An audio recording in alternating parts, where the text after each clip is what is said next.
Eu vou começar explicando o que eu faço hoje, porque a minha história ela é um pouco, até mesmo controversa. Eu percebo que se reinventar e você apagar uma pessoa do passado que você era, é importante pra você se reinventar. E, na verdade, eu me considero trader. O trader, na tradução livre, é um comerciante. E o que um comerciante faz? Ele sabe comprar e vender da maneira exata. Ou seja, se eu tô vendendo um iPhone, eu tenho que saber comprar pelo preço certo e vender pelo preço certo. E no mercado financeiro é a mesma coisa. Só que você pode ganhar na alta e na baixa. Então, um trader é nada mais, nada menos do que uma pessoa que ganha na alta e na baixa. E como um bom trader, você tem que ser um bom comerciante, sabendo a hora certa de comprar e de vender. E é isso que as pessoas não entendem, porque as pessoas usam o mercado financeiro como um instrumento emocional. Ah, eu compro Bitcoin porque eu gosto. Ah, eu compro tal coisa porque eu gosto. Eu invisto na empresa tal porque eu acho ela legal. Não existe isso. Isso é coisa de gente com probleminha na cabeça. Na prática, quem ganha dinheiro de fato é quem sabe ganhar dinheiro na alta e na baixa. E por que eu tô falando da minha trajetória como algo controverso? Porque lá no começo, quando eu tinha 14 anos, eu comecei como qualquer um no mercado financeiro, do zero. Na minha família, ninguém sabia o que era mercado financeiro e muito menos o que era bolsa de valores. Acho que a gente tem uma trajetória até parecida quanto a isso. E na época, o meu pai sempre falava assim pra mim, ah não, bolsa de valores é cassino. Eu sempre via na TV passando, as ações da Petrobras estão custando R$5, o menor preço da história. E eu nunca entendi o motivo por trás disso. E eu sempre soube que ali teria alguma maneira de ganhar dinheiro, mas eu não sabia como. E na época eu ficava procurando na internet, pesquisando, e foi aí que eu caí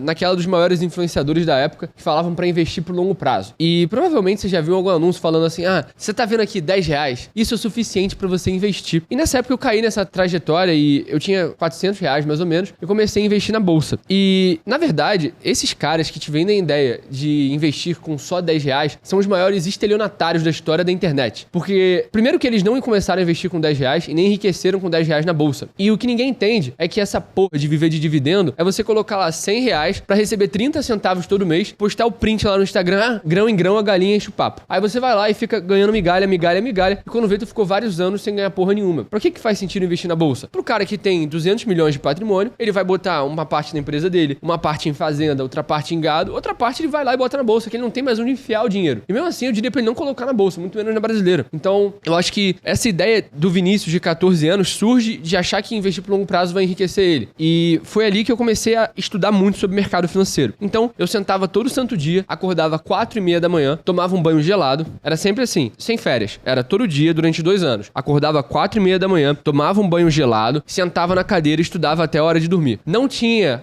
hoje é domingo, hoje é meu aniversário. Não existe isso. Todo santo dia era dia de trabalho. E eu só parei quando eu ganhei dinheiro de verdade. Então, nessa época, eu estudava sobre mercado e foi aí que eu comecei a estudar de fato e entender quem ganhava dinheiro no mercado. Então, eu passei 1 ano e meio assim investindo na bolsa e aqueles R$400 que eu comprei ações de Energias do Brasil, Ambev, VEG, todas essas porcarias aí que todo mundo que é holder fala pra tu comprar, e eu tinha ali na minha conta uns R$600, R$500. Ou seja, eu ganhei 100 pratas, mais ou menos, investindo 1 ano e meio. E eu tinha 14 anos, eu tinha energia o suficiente pra fazer R$400 virarem um dinheiro que fosse. E daí eu percebi, cara, se o maluco tem R$10, ele não quer saber de dividendo, ele quer saber de ter 20, depois 40, depois 80, depois 160. Então, você focar em dobrar o teu capital quando você tem pouco é o essencial. E nessa época eu comecei a estudar sobre opções, que era um mecanismo na bolsa de valores. Não são opções binárias, tá? Opções binárias são um mecanismo criminoso e quase que cassino dentro do mercado financeiro. Mas nessa época eu operava opções, que são derivativos. E daí eu conseguia fazer R$1.000, R$2.000 por mês, mais do que um professor meu ganhava na escola, de forma totalmente simples, gastando o quê? 15 minutos do meu dia, fazendo ali uma operação ou outra no mercado de opções do meu celular na época, que era um Galaxy A20,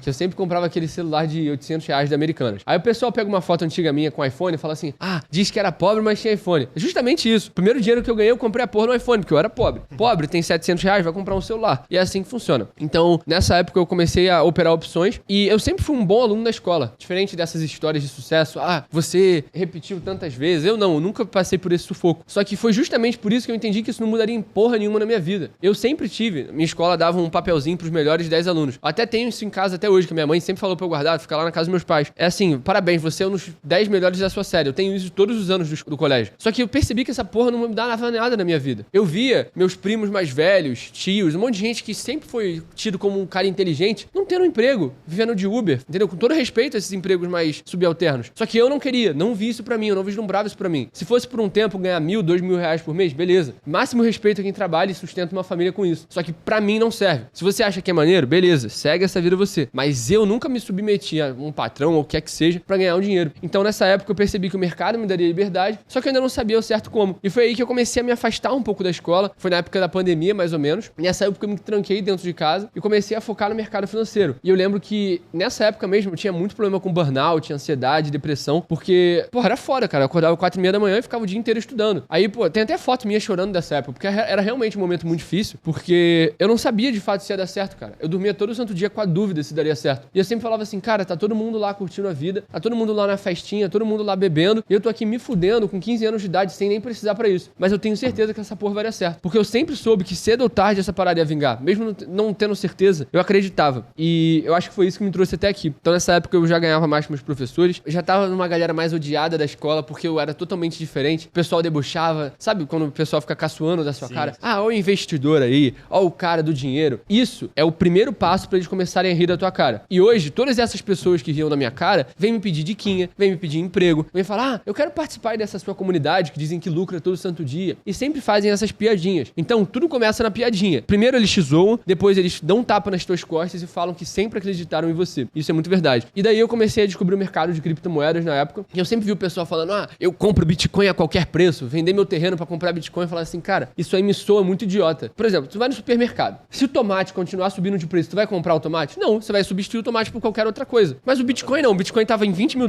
30, 40, 50, 60 e o nego falava, compra, compra, compra, é o novo dólar. E daí, o Bitcoin na época tava $60 mil e eu falei assim, essa porra vai explodir e a bolha vai estourar. E nessa época eu tinha uns R$400, eu coloquei lá na Binance e falei assim, cara, não tem muito a perder, mas se eu ganhar vai dar bom. Eu botei R$400 vendido em Bitcoin e ADA Cardano, que era outra moeda na época, e daí eu transformei R$400 em 2.800. E eu falei assim, cara, tô rico. Porque Você fez o oposto do que todo mundo fez na época. Exatamente, tava todo mundo comprando, eu falei, pô, eu vou vender. Eu lembro até que tinha uma pessoa que até fala sobre mercado financeiro na internet, que na época falou que eu tava maluco. E eu lucrei nessa queda. E até hoje, o mercado não para de cair, né, no momento que a gente grava esse vídeo. E assim, eu não sou um cara especial, eu não sou um cara com dons divinos. Não, eu só estudo gráfico e sei fazer dele uma fonte de renda. Eu quero até explicar mais sobre isso depois. E nessa trajetória, eu previ a quebra da corretora FTX, que foi um dos maiores escândalos da história do mercado cripto. A moeda saiu de $22 para 4 e eu estava vendido. E nesse dia eu lucrei R$50 mil só nesse dia. Eu previ mesmo e eu avisei a todos os meus alunos. Se você for pegar print, eu tenho print até hoje na comunidade. Peraí, tu lucrou 50 mil e ainda avisou a galera que tá contigo. Sim, eu mandei todas as operações na comunidade e teve gente lucrando 8, 10, 15 mil junto comigo nesse dia.